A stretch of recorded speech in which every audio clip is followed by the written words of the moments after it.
first grade, second grade for a very long time, third grade, and currently fifth grade. And one of the things that we do as teachers is that we expand the horizons for our students' minds. We let them see the world beyond what they think it is. And one of the perfect examples of how that can look in a second grade classroom was I sat down in circle time, it was around Thanksgiving, and I asked the students, I said, has anyone got anything planned for Thanksgiving? And little girl Mary raises her hand and says, we're going to my mom's boyfriend's house. And then Nate said, your mom has a boyfriend? Does your dad know? Because, they're so egocentric, and it was just that kind of simple example of how much we can start to expand what family can look like and what the world can look like. And that is what teachers do for each other, and that's what many of the people in this room have done for me. They've expanded my view of what teaching can look like and have inspired me, as so many of you have, to constantly seek a better way to be a teacher. Another thing that we do as teachers is that we then change how students can see themselves. And I was, of my 22 years in the classroom, 17 I was the inclusion classroom, where I was the general education teacher. And so I often had students who came in with learning differences, what we would have once called learning disabilities, we now refer to as learning differences because we know that words matter.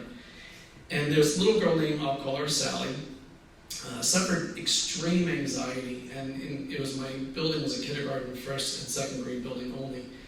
And she used to have to be forcibly taken down to her classroom, crying the whole way, in kindergarten. By the time she entered my classroom in second grade, she had made a lot of progress, but still suffered great anxiety and stress. And I always allowed my students to pursue or to voluntarily sign up to do a project based on something that they had a lot of passion for. And she decided to sign up for a social studies project where she was going to talk about a trip that her family went to down the islands. And her mother, who was a single mom, and her brother were very much against this because they thought there's no way she's going to be able to handle this. And she convinced them. She said, no, Mom, this is Mr. Dunlea's class, and these are my friends, and they're going to be there for me.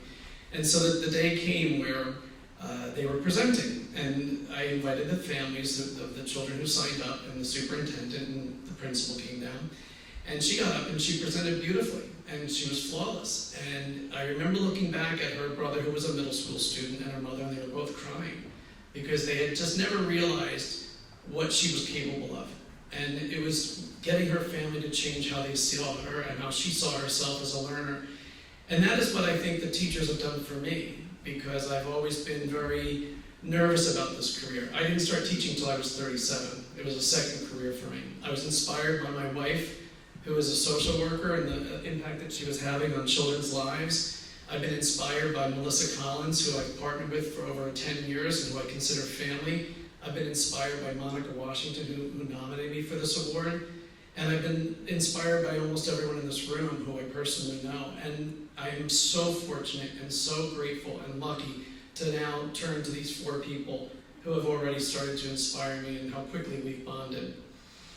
So I want to thank, very quickly, the Hall of Fame, the people of Emporia, whether it be the mayor, who we met, the radio stations, thank you, and also we met a retired school secretary in Granada Chocolate Shop, who then bought all 5 of us chocolate sunflowers because she said, oh, you're the teachers. And so the hospitality, the warmth, this town earns its title, its name, and we will be back. And I would like to thank you all, and I'm honored and humbled. Thank you.